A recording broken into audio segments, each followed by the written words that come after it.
بسم اللہ الرحمن الرحیم۔ السلام علیکم ورحمۃ اللہ وبرکاتہ۔ اسٹرانگ وائس کے معزز سامعین اور سامعات، آج کی اس نئی ویڈیو پر تشریف لانے پر آپ کو خوش آمدید کہتے ہیں۔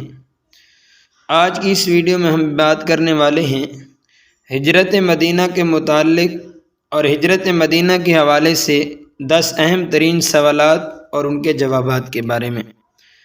اس سے قبل ویڈیو کے اندر ہم ہجرت مدینہ کے متعلق 15 اہم ترین سوالات کے جوابات دے چکے ہیں۔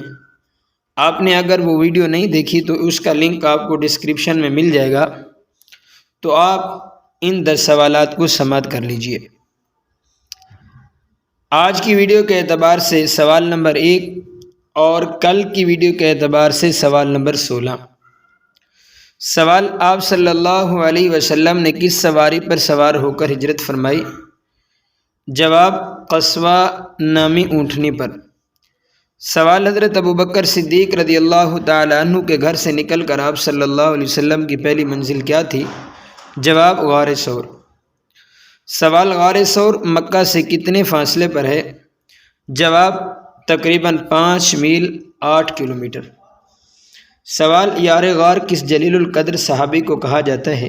جواب: حضرت ابوبکر صدیق رضی اللہ تعالی عنہ کو۔ سوال: کفار مکہ نے آپ صلی اللہ علیہ وسلم کی گرفتاری کے لیے کتنا انعام مقرر فرمایا؟ جواب: 100 اونٹ۔ سوال: غار ثور کی چوٹی زمین سے کتنی بلندی پر ہے؟ جواب: غار ثور کی چوٹی تقریباً 1 میل بلند ہے، 1.6 کلومیٹر۔ سوال: غار ثور میں کھانا کس گھر سے آتا تھا؟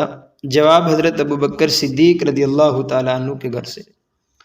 سوال: جب حضرت ابوبکر صدیق رضی اللہ تعالیٰ عنہ نے غار ثور کے قریب گھوڑوں کی ٹاپوں کی آواز کو سن کر خوف کا اظہار فرمایا تو اس کے جواب میں آپ صلی اللہ علیہ وسلم نے کیا فرمایا؟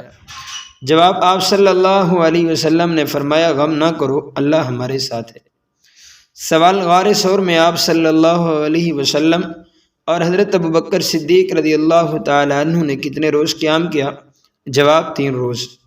سوال: سفر ہجرت میں رہنمائی کے طور پر مدینہ منورہ پہنچانے کا معاملہ کس شخص سے طے ہوا؟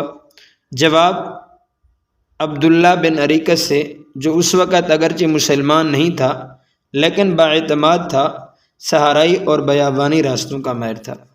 امید ہے کہ ہجرت مدینہ کے متعلق آپ نے 10 اہم ترین سوالات کو سماعت کر لیا ہوگا، تو آپ سے گزارش ہے کہ چینل اسٹرانگ وائس کو سبسکرائب کر دیں، ویڈیو کو لائک اور شیئر کر دیں اور کمنٹ کے اندر اپنی رائے کا اظہار فرما دیں۔ جزاک اللہ خیرہ۔